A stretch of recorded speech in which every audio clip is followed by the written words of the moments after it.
Hello and welcome to my first ever Baldur's Gate 3 video. Today we're going to be building the Immortal Fanatic, which is a super fun tanky class that does not focus so much on armor class or damage reduction, but instead health regeneration.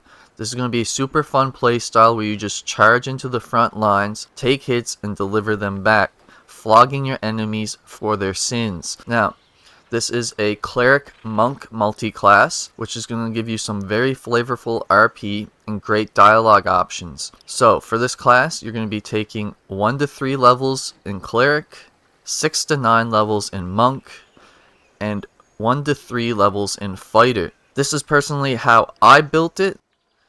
So, without further ado, let's get into it. So, starting with your race, I went with the Half-Orc.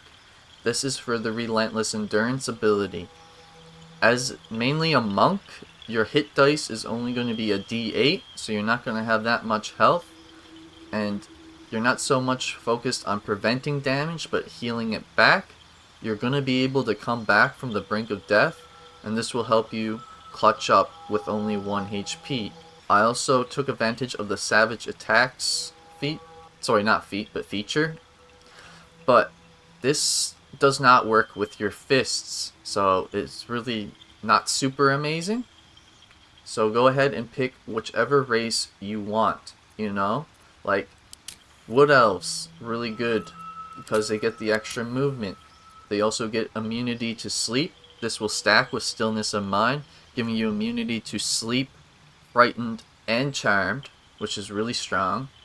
A Gold Dwarf could work. They get more hit points. Like I said, every hit point counts.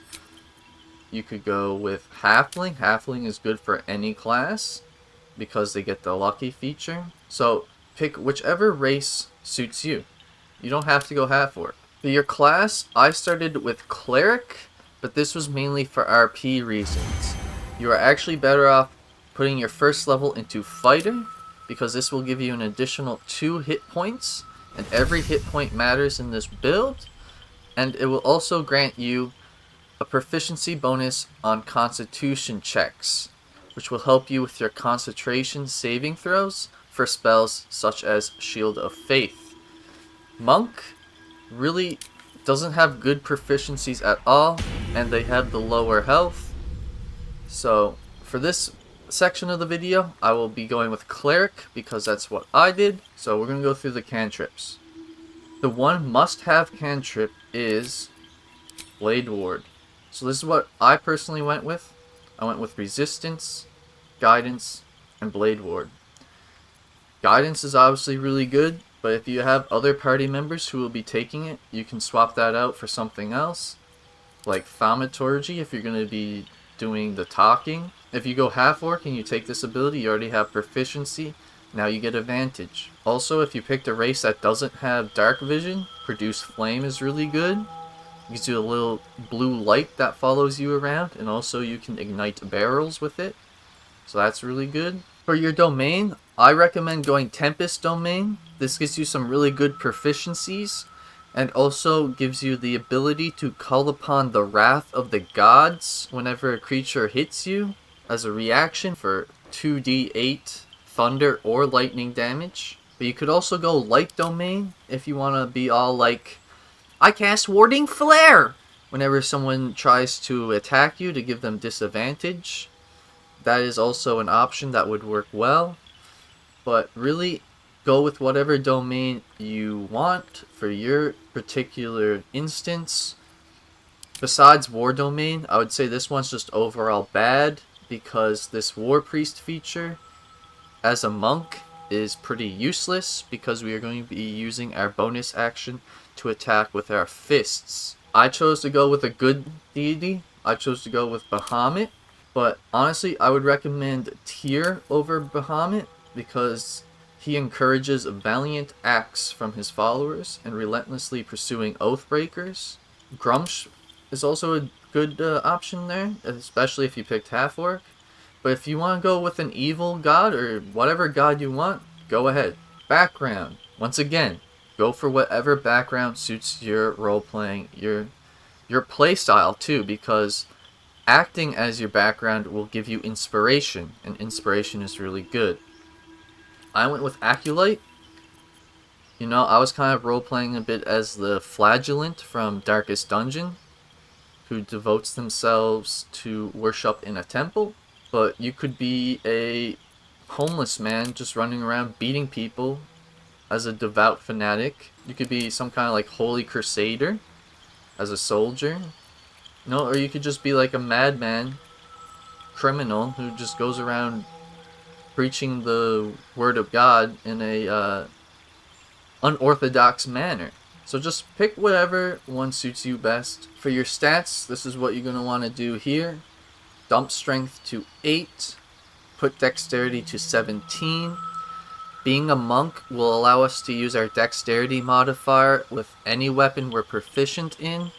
Being a Tempest Cleric will give you proficiency with all martial weapons, which we'll be using in this build. We'll also be using the Hag's Hair to bring this up to 18.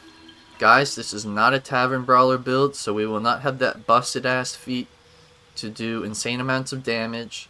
So we need all the power we can get. So this is a Hag's Hair build. Constitution we'll have at 14. Intelligence we'll dump to 8. We don't need brains where we're going. Wisdom at 16. And Charisma at 10. I do not like to have a negative modifier on my Charisma. Just in case I get into conversation, I do not want a negative modifier.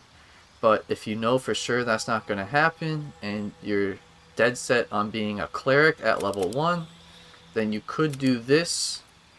Set your constitution to 15, and then pick up the resilient feat later on in the game to boost that up to 16, as well as getting the proficiency that a fighter would be getting. For your skills, you don't have a whole lot of options. I would recommend going history and persuasion. I guess you can go medicine if you dumped your charisma. For our spells, we are definitely going to want to take Sanctuary and Shield of Faith. This is going to be the bread and butter of our build, and is what's going to allow us to operate with only 2 spell slots. Shield of Faith will give us +2 AC as long as we hold concentration. This combined with the Monk's Unarmored Defense will give us pretty good defenses and allow us to keep the bonus movement that's granted from Monk. Sanctuary will allow us to reset when things get a little too hairy, which you'll see come in handy in the combat section of this video. For your other 2 spells, I recommend Healing Word, because this is great for picking up downed allies, and also Command. This allows you to get the Everburn Blade on the Nautiloid ship, as well as just some additional tanky features. You know, you can command enemies to approach you. You can command enemies to flee. It is pretty good overall for our build. Alright, as I said earlier, at some point you are going to want to respec into Fighter for the extra little bit of health and also the proficiency bonus and constitution checks. I recommend doing this around level 7 so you can have your level in Fighter, your level in Cleric, and also the extra attack from Monk. For our fighting style, we are going to go dueling, and we are going to have to redo our skills. So I recommend going acrobatics and perception. Acrobatics will prevent us from being shoved into chasms and just instantly dying. Perception is going to help us detect little like traps and stuff and little secrets that are hidden throughout the game to help you progress quests. Level 2, we're going to be putting our point into Cleric.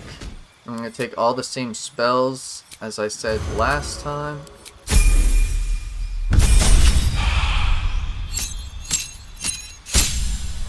Level 3, we're going to put a level into Monk. This is going to give us a Flurry of Blows, 2 key points to use Flurry of Blows, and it's also what's going to allow us to use our Dexterity modifier for our weapon attacks.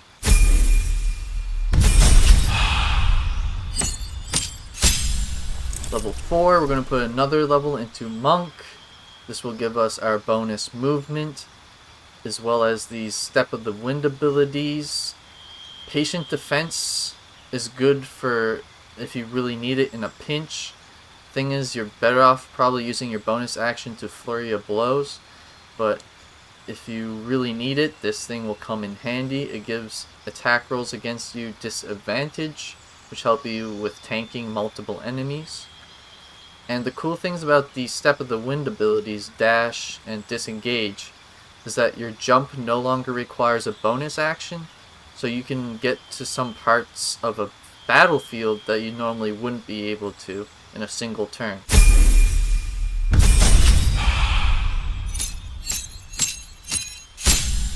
Level 5, we'll be taking another level into Monk, and this gives us access to one of the best reactions in the game through the way of Deflect Missiles. The reason why this reaction is so good is because not only do you prevent damage from a ranged attack being dealt to yourself by 1d10 plus your dex mod plus your monk level, but also if you reduce the damage from this ranged attack to 0, you can use a key point to basically make an unarmed attack against the assailant. So it does not use the projectiles damage, it uses your unarmed damage, which is really, really good.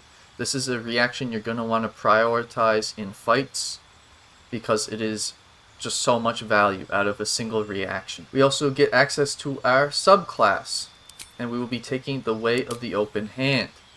This gives us a few additional actions we can add to our Flurry of Blows. Flurry of Blows Push lets you shove an enemy using your weapon DC instead of your athletics, which is really good for this build. Flurry of Blows Stagger will allow you to stagger an enemy and prevent them from using any reactions. One of the best ones here, Flurry of Blows Topple, which will knock an enemy prone, which also prevents them from taking their reactions, while also giving you advantage on any follow-up attacks after you Flurry of Blows. So this one is probably one of the better ones, but there are some creatures that are immune to prone in the game, so that's where you would use Stagger or Push instead.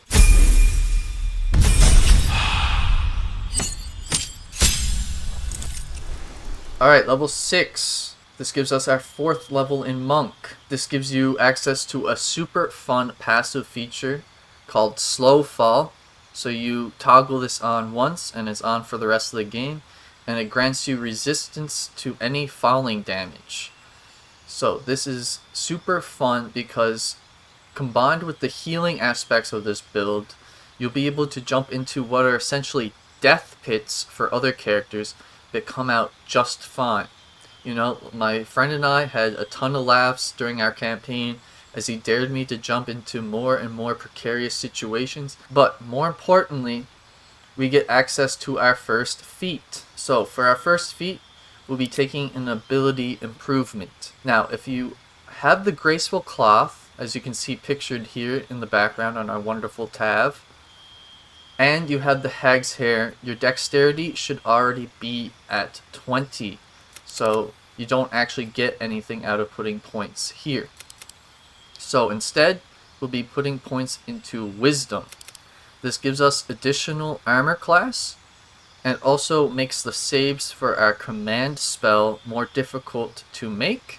And also further down the line, it will give us bonus unarmed damage, which is why we took the Way of the Open Hand subclass earlier. Now, there is something to be said for Tavern Brawler.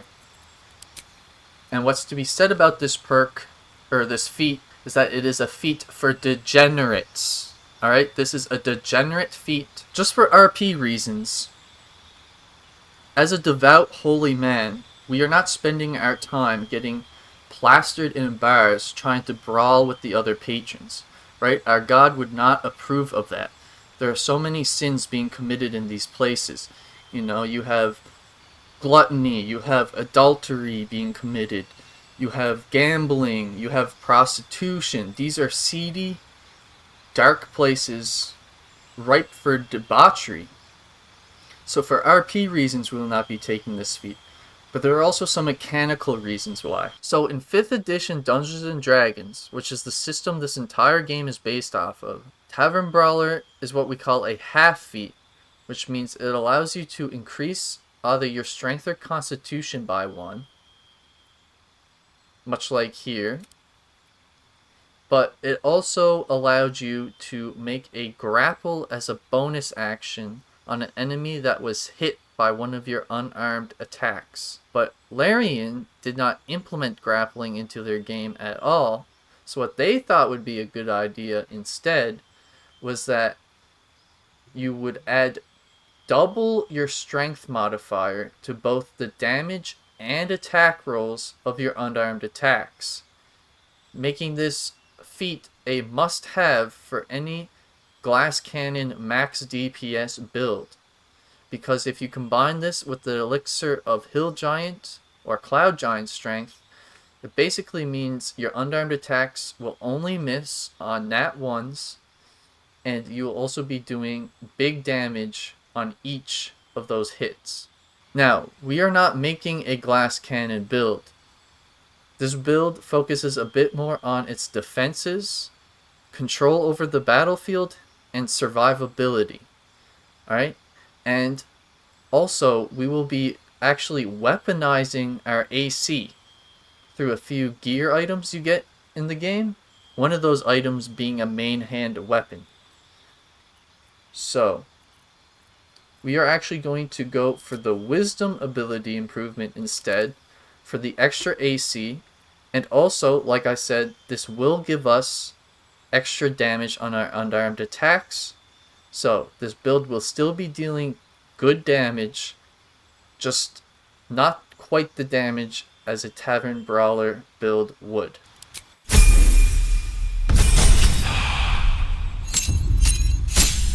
Level 7. This gives us our 5th level in Monk, which gives us our extra attack feature, which is great for any martial class. 2 attacks with 1 action. That's all that really needs to be said there. Really good. But it also gives us access to one of our key features as a monk, which is the Stunning Strike. So, to note here is that you can do an unarmed Stunning Strike or a melee Stunning Strike. So this will allow us to use our main action to deal an unarmed attack, which is good for when your unarmed damage scales past your melee damage. But since we did not take the Tavern Brawler feat, we do not get that bonus to our attack rolls. So using enchanted weapons, magic weapons, will actually make your Stunning Strike melee version more accurate. So if you really need to get the stun off and you can't afford to miss, because this does consume a key point whether you hit or miss, then you would use the melee version.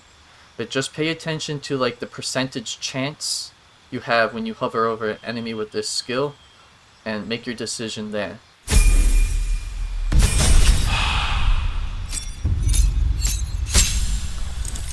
Level 8, this is where you have a couple options. You can keep going monk. Open hand monk at level 6 is pretty crazy. You get a huge damage boost with these manifestation of abilities. They deal an extra d4 damage as well as your wisdom modifier on top of that to your unarmed strikes. You also get a boost to your movement, and you can overcome basic resistance. Non-magical resistance. You also get this crazy action, Wholeness of Body. It heals you for 3 times your monk level. It restores half of your key points. And you also get an extra bonus action for 3 turns.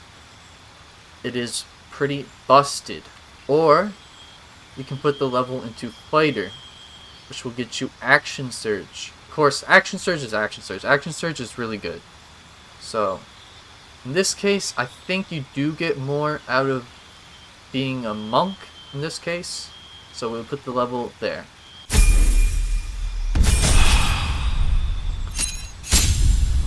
Alright, level 9. In this case, we'll go Fighter for the Action Surge.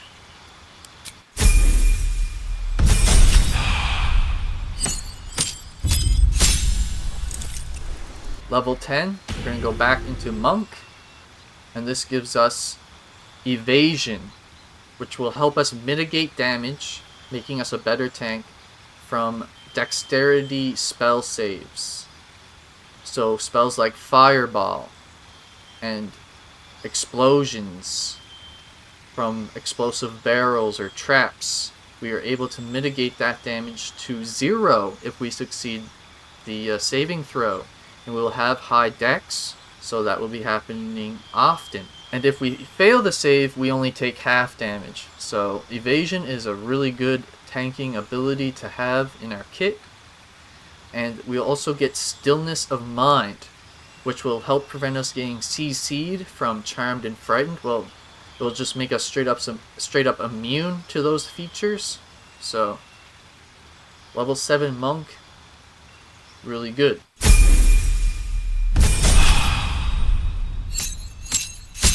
Level 11. This gives us our 8th level into Monk, which gives us access to another feat, which we'll be putting into Ability Improvement Dexterity, because at this point in the game, you should have replaced the Graceful Cloth with a better piece of armor, and Dexterity just gives us so much as a monk. It gives you bonus AC, it gives you bonus to hit, it gives you bonus damage, it gives you bonus initiative, and it also gives you bonus damage prevented when using your deflect missiles. So, Dexterity is really great on our character and will be our main attribute.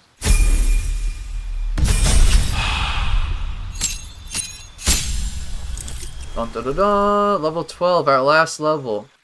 In my case, since I am a half-orc, I went with Champion Fighter.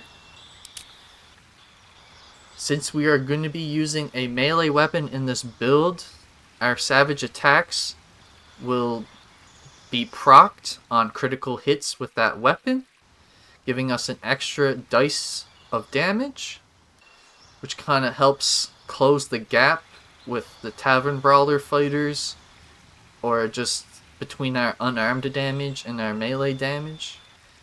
And there's also going to be ways to increase this chance to hit a crit even more later on in the gear section. But if you're not a half-orc, you might want to go Monk for the key blasts, or you can go another level into Cleric for the spell slots, and also Destructive Wrath, which will allow you to max out any thunder or lightning damage, including your Wrath of the Storm, which is a reaction when you get hit. Really, putting a level into any of these 3 classes that we've selected here is going to be really good.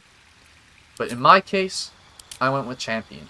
Alright, so for the gear section of this video, I'll be going through the different acts, starting with Act 1. So if you're just interested in what the final gear will be, then you can skip to this part of the video. But without much further ado, let's get started with the weapon we will be using, which is the Shattered Flail. So you can get this weapon pretty early on through a group of gnolls, and it's probably going to be the first +2 weapon you come across, making it a pretty good choice for the early game. But not only is it just +2 to your attack and damage rolls, but also hitting an enemy with this weapon will heal you for 1d6 hit points.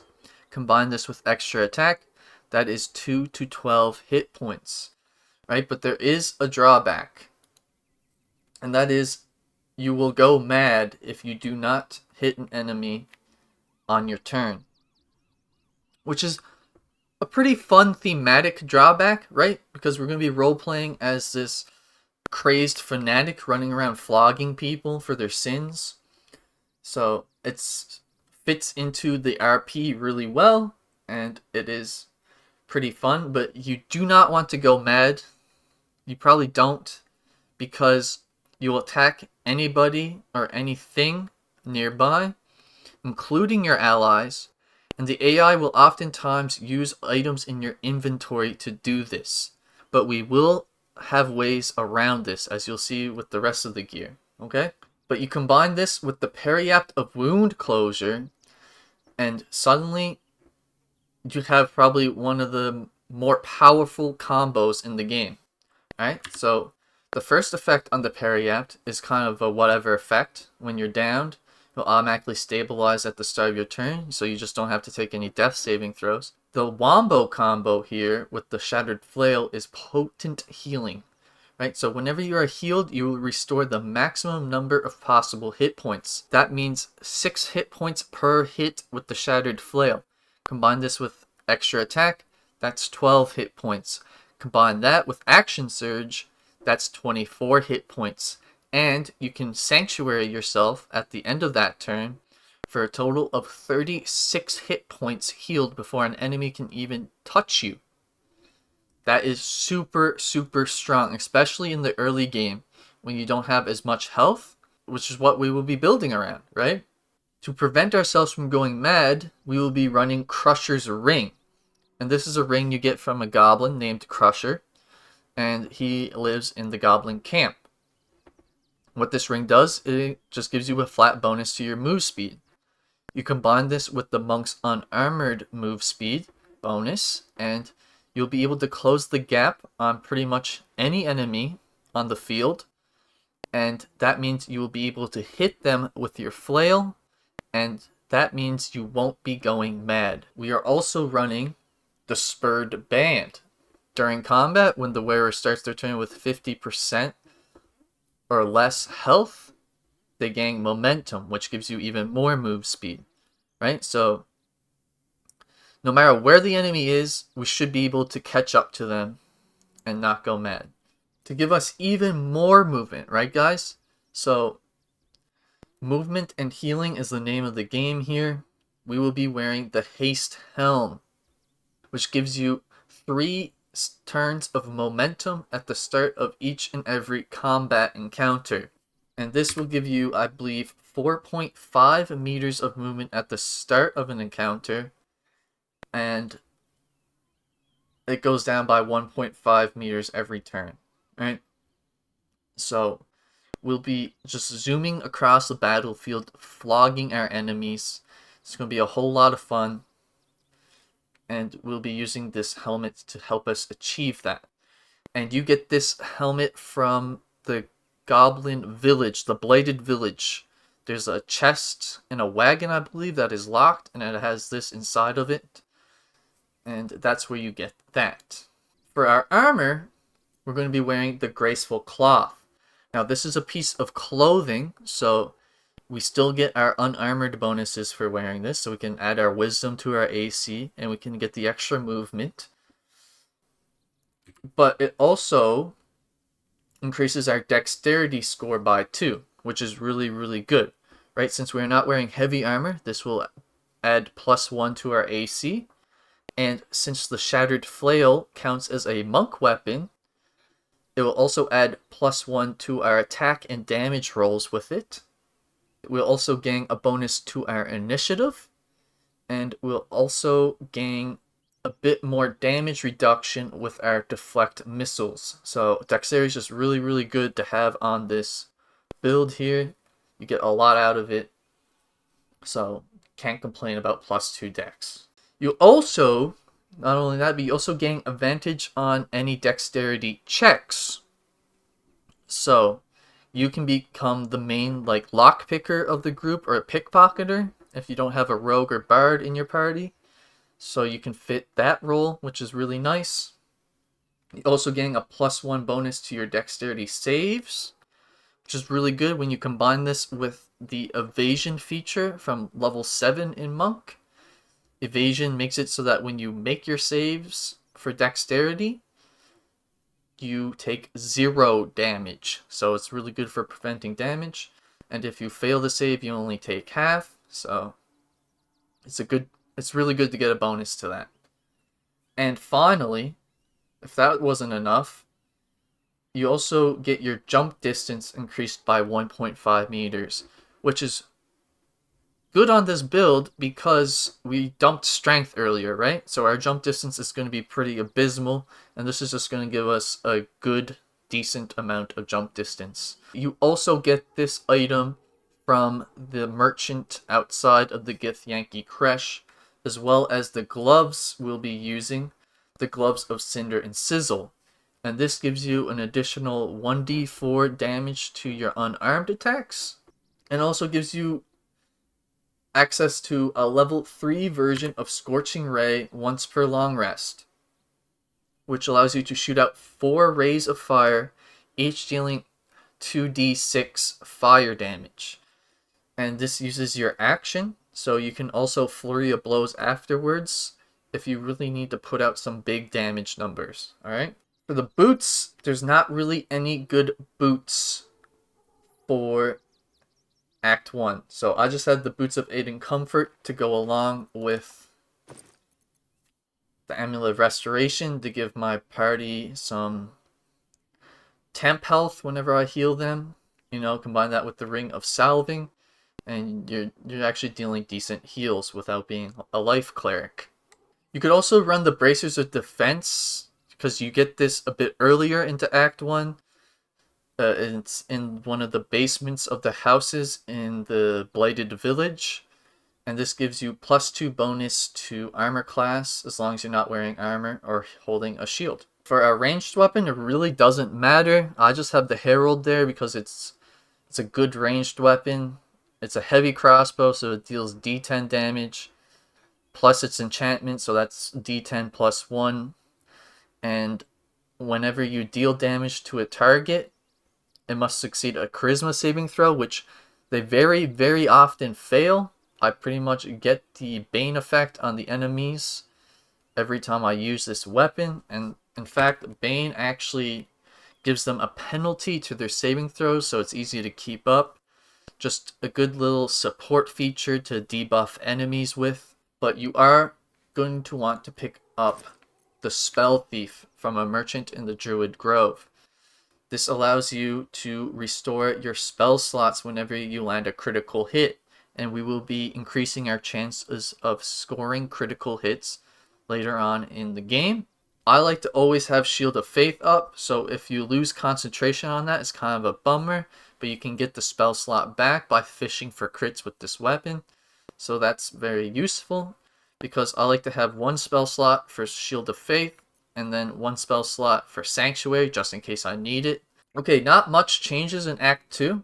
You do get an actually good pair of boots with the Evasive Shoes to give you +1 to your acrobatics and +1 to your AC. And we also swapped out our gloves for the flawed Helldust gloves, because not only does this give you 1d4 damage on your unarmed attacks, but it also gives it to your weapon attacks. So you run this with the Shattered Flail, and you're not losing any damage.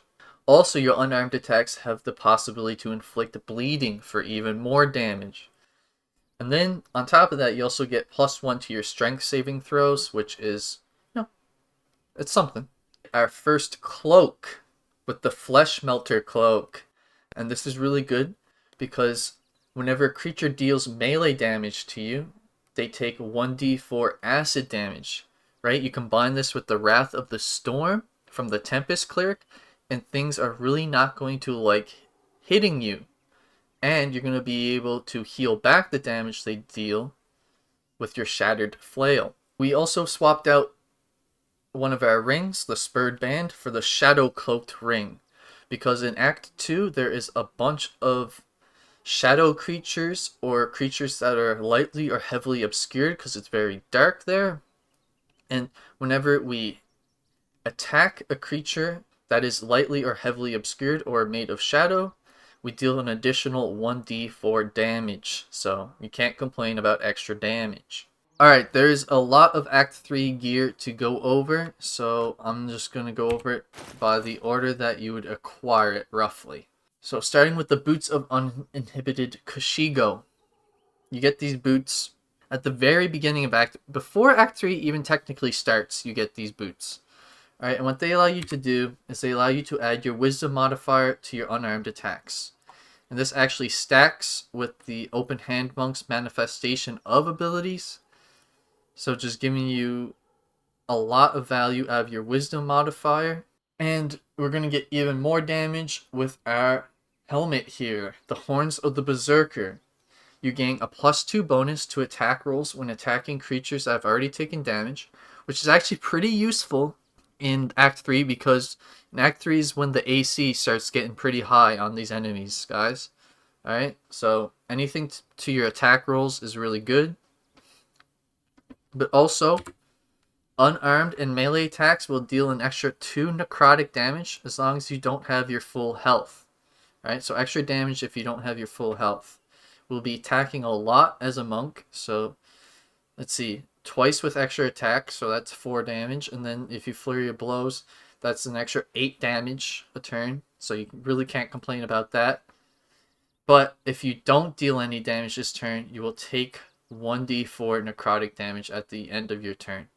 But we will have a way to circumvent this, as you see with the rest of the gear. And you pick up this helmet at the Dancing Axe, where you will also get the Cloak of Displacement. So, the Cloak of Displacement, at the beginning of the wearer's turn, the cloak activates. It basically grants you Blur, which gives enemies disadvantage on any attack rolls against you. But the effect does end if you take damage. Alright? So the reason why we're swapping out the Flesh Melter Cloak for this one is because of this Vest of Soul Rejuvenation, which you get at the... I've been messing up this name a lot. You get at the Sorceress Sundries. The reason why this combos so well is because of the Greater Kushigo counter, alright? So whenever an enemy misses an attack, we can use our reaction to punch them. So it works kind of like the Fighter's Riposte that you get from Battlemaster, except it uses our unarmed damage, which we are increasing with the boots and the manifestation of abilities. So enemies have disadvantage on hitting us, and when they do miss us, we can punch them. Also, it gives you +2 to your armor class, so they'll be missing us even more. Also, this ability, you can't forget about the Fire's Rejuvenation, alright? So whenever the wearer succeeds a saving throw against a spell, they regain 1d4 hit points, okay? Alright, so playing as a monk, we have Evasion, which means when we succeed a Dexterity saving throw, we take 0 damage, so we will actually be healing from fireballs, alright? We'll be healing exactly 4 health because we will be comboing this with the Periapt of Wound Closure. We'll also be getting 4 health at the beginning of our turn because you can pick this ring up at the same spot, the Ring of Regeneration. Okay? Just make sure you pick up these items before you do fight the boss there at the Sorceress Sundries. These can become a lot harder to obtain. And that's all I'll get into. Which will proc the Whispering Promise. This is a ring you can get from Volo, and you can actually get it in Acts 1, 2, or 3. Alright, so there's no real rush to get this. And this ring gives you Blessed Mercy. So basically, whenever you heal a creature, including yourself, it gains Bless, which gives us a 1d4 bonus to attack rolls and saving throws. Alright, and don't forget that whenever we make a saving throw, we heal. Alright, and this gives us a bonus to saving throws, and also a bonus to our attack rolls, which will stack with our Horns of the Berserker, making us quite accurate. And this synergizes really well with the Gloves of Soul Catching. Alright, so first of all, they give you +2 Constitution, so you have more of a health pool to heal from. Additionally, they gain the Soul Catching ability. And what this does is once per turn, on an unarmed hit, you may regain 10 hit points. With the Ring of Regeneration, that's going to be 14 hit points a turn. Although, you can also choose to not use this heal, because there'll be like a little skill here that comes up to the side. You can choose not to use it, and you will gain advantage on your attack rolls and saving throws until the end of your next turn. So you'll get Blessed from this ring, which adds a d4 to your attack rolls and saving throws. And then you can also gain advantage using these gloves. Not only that, but these are the best gloves in the game for a monk because they add 1d10 force damage to your unarmed attacks, which is the least resisted type of damage in the game. And it's a D10. So these are going to make your Kashigo counters hit extra hard, which is great because we'll be pairing it with the Duelist's Prerogative. Alright, so not only is this a +3 rapier, not only does it deal an additional D4 necrotic damage, but it also gives you the Elegant Duelist ability. So while your offhand is empty, so you have to keep your offhand empty. I mean, you weren't going to use a shield anyways. You're using Unarmored Monk bonus, right? You score a critical hit when rolling a 19. So more critical hit chance. As a half-orc, this is really good because you crit for an additional damage dice, meaning whenever you crit, you deal 3d8 damage. This actually kind of helps you close the gap between your unarmed damage and this rapier, because you're going to want this rapier equipped because you also gain an additional reaction per turn. And it gives you a reaction you can use, Withering Cut. On a hit with a melee weapon, you can use your reaction to deal additional necrotic damage equal to your proficiency bonus, which will be 4 at this point. And that actually procs your Horns of the Berserker as if it was like a separate attack. So it will actually be 6 damage if you are hurt. You want to talk action economy? That's reaction economy, baby. This combos so well with the Vest of Soul Rejuvenation. It's actually crazy. Here's how the build works, guys. Alright, so you're a Tempest Cleric, and you're a monk with the Vest of Soul Rejuvenation. With the Duelist Prerogative, you get 2 reactions a turn. And you can kind of finesse this depending on where you are in the initiative. I've had turns where I've Withering Cut twice, ended my turn, got my reactions back, and then Greater Kashigo countered twice. It takes a bit of figuring out to really understand how that works. I still don't fully understand it, but there are moments where you can get 4 reactions a turn with this weapon. And as I was saying, as a Tempest Cleric and as a monk with the Vest of Soul Rejuvenation, you have a reaction for when an enemy misses you, right? The Greater Kashigo counter. You have a reaction for when an enemy hits you with the Wrath of the Storm. You have a reaction for when a ranged attack hits you with Deflect Missiles. You have a reaction for when you land a hit with Withering Cut. And I even went ahead and picked up this ability, Psionic Backlash. So you get a reaction whenever a nearby enemy casts a spell. And that deals 1d4 psychic damage times the level of the spell. So you have all these reactions you can use. And that combined with the extra critical chance will actually deal more damage. If you Kashigo counter twice a turn, you'll actually be dealing more damage than you would be if you were just using your fists. Alright? And you get this free cast of Challenge to Duel. So you can challenge an enemy to attack only you, helping you tank for your teammates.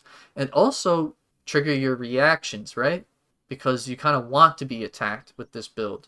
So altogether, you know, all this gear really synergizes really well with itself. And it results in such a fun build to play. Alright? Because the Tavern Brawler monks, they're not going to have that 20% chance to crit. Because we're also combining that with the Dead Shot, alright? Which increases your chance to crit even more. With the Champion Fighter, so that's an extra 5% chance. This is an extra 5% chance. This is an extra 5% chance. You have a base 5% chance. That's a 20% chance to crit. Even more if you have advantage for whatever reason. I mean, I say for whatever reason, but you literally have a topple ability here in your Flurry of Blows to knock them prone. And we also get way more survivability and control over the battlefield, right? Because we can deflect missiles twice, alright? So what could have been like 30 damage, we can reduce down to 0 damage. And actually 2 attacks against the target, probably killing them. Alright? So it's a super cool way to play the game.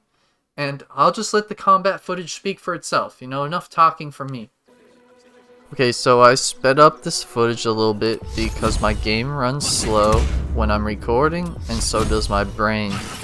Now, I start off with a couple pre-buffs, so I like to always have Shield of Faith on, and if I can, Blade Ward is really nice. And I'm going to start off with a flurry of blows, and I'm going to get shot at by this man. But I'm going to deflect his missiles right back at him. Just kidding, someone got in the way. So yeah, deflect missiles actually depends on line of sight. So enemies can get in the way as well as like just dressing, like props. We're going to finish her off after I think about it a little bit.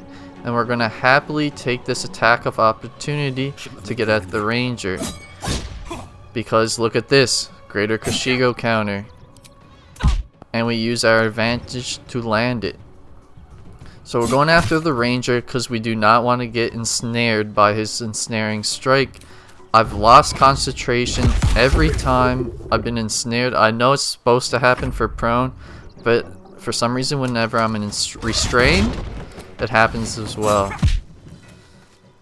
So we're going to actually counter 3 times in one turn. Here comes the third. So the first was the attack of opportunity, and then the Steel Watcher, and there you go. She's almost dead. So that's what I was talking about earlier, by your reactions can refresh. And these guys are going to throw stuff at me, which is actually our one weakness. So we don't have a reaction for that. We have a reaction for when we get hit by melee, when we miss melee, or when we get hit by ranged attack. But deflect missiles does not work for thrown items. So I don't know if the AI knows that and they're purposely taking advantage of it, or if that's just like the best thing they can do. We get crit there, but we hold on to concentration. And this is what you want, guys. More enemies, the better. Alright? I'm going to finish one off, and then I think we're going to get another.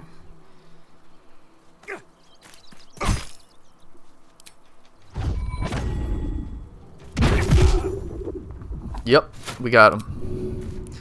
I'm going to pop a heal. There you go. He messed up. So we only hurt the Steel Watcher at this point with counters. We have not attacked him directly. And we crit there. And by the way, I do not have the dead shot in this footage, so we should actually be critting more than we are.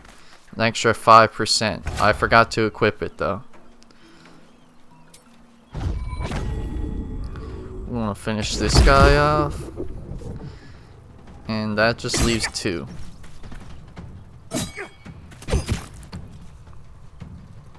Full health, so we don't need the heal from the gloves. And I just want to reiterate, we've only damaged this guy with our reactions. And look how much health he has.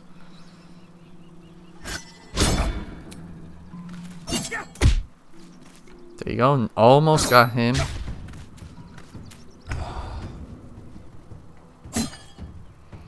Get the advantage. There we go. And the fight's pretty much over at this point. Unfortunately, I missed this. And I'm just really gotta burp. I've been holding that one in, guys. We crit again. Like I said, this is with 5% less crit chance than we should have. Now, Withering Cut, I do want to mention, is not the best reaction to use. The deflect missiles is the best one, and then the Kashigo counter is the second best.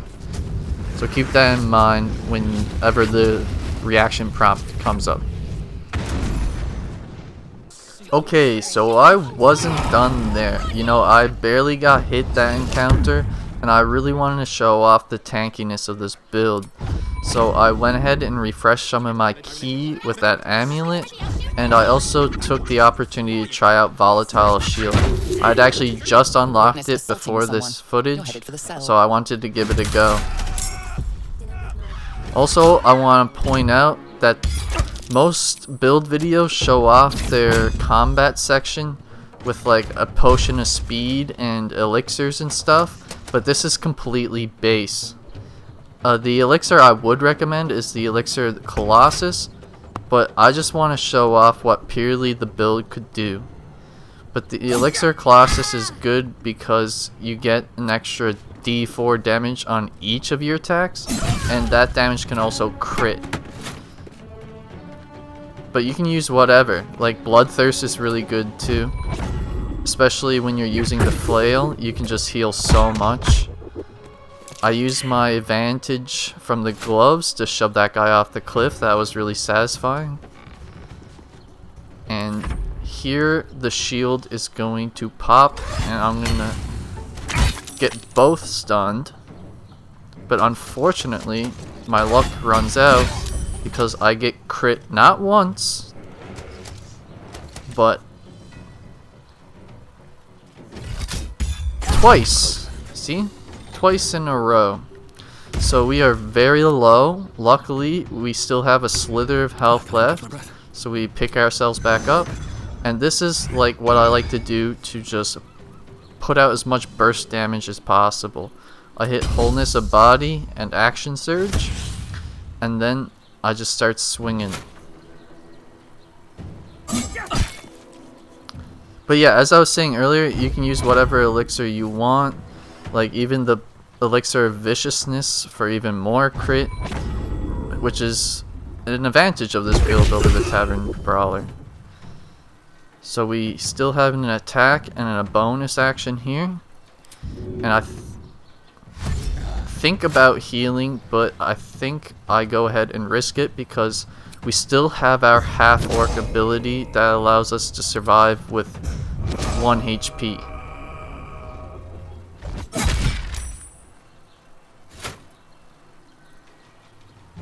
And that dude's stuck in the stun animation. And I got stunned a little bit there trying to say that. Shouldn't have made fun of him.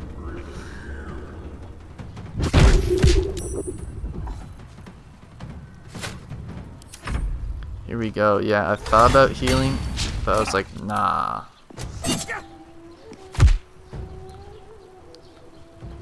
Big counter right there. And then we get knocked down.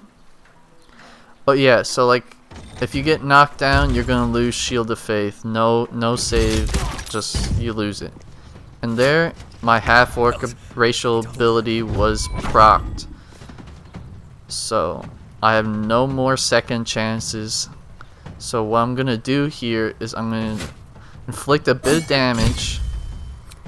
Crit, good. And I'm gonna finish off with a Sanctuary. I think I'm actually gonna get this guy to pop first. Yeah, so when I'm trying to get out of here, you can see attack of opportunity would be very bad. But if you pop Sanctuary first, it actually stops attacks of opportunity as well, which is really good. Trying to reposition closer to the range guy. End my turn. He blew up his friend, which is really nice. And I am low. So what I really want to show off with this build is you can Sanctuary and then switch to the Flail. Second Wind also helps. No, I haven't used any potions yet. And if you switch to the Flail, you get a lot of healing. You'll see me do it now. You don't get the second reaction though, so you'll see I actually mess up because of that. And I go for a Kashigo counter when I should have saved it for Deflect Missiles, because Deflect Missiles prevents damage as well as gives you an attack. But yeah, look at that. We were at like 5 health earlier, now we're at 47? 49?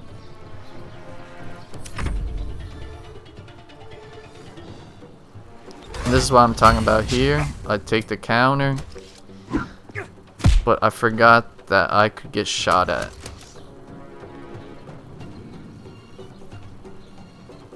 Once he moves. Remember, this is sped up. My game actually runs really slow when I'm recording. But I tanked the hit anyways, because the flail with the gloves is just stupid healing.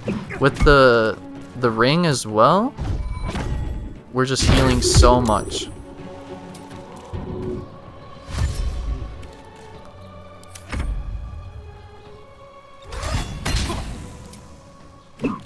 I do it again, and I crit miss, so punished for it extra hard. But he also crit misses, so I actually don't get punished. Now I believe we finish him off here.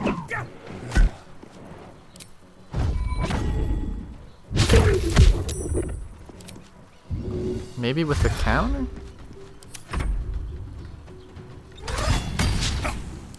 Yep. Here we go.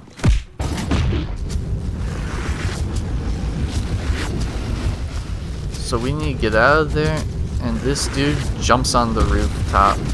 So I'm gonna cut the video soon because the fight's pretty much decided at this point. It's just gonna be a whole lot of ring around the rosy. But I do want to show you that I think you can prevent yourself from going mad by switching your weapon with your action. What I should have done there though is attack him to get a bit of healing before I ran under the building. That would have been smart. An extra 12 or 22 health would have been really nice. But as you'll see here, I switched to my rapier for more damage. And also, let's see, I don't think I go mad. Yeah, so I have full control over my character, and I didn't attack last turn. So that's something you can do if you're caught in a pinch. But anyways, yeah, I'm gonna cut this here because, like I said, the fight's pretty much decided, and I'm also out of ki, so my damage is reduced a fair amount. But that's the build, guys. If you enjoyed it, don't forget to like and subscribe. You know, I almost forgot to do my YouTuber thing there. But yeah, I'm going to be putting out some Baldur's Gate content on this channel. Right now, I need to figure out what exactly I want to upload here. I'm just kind of doing some experimentation. So, you know, you can check me out along the way.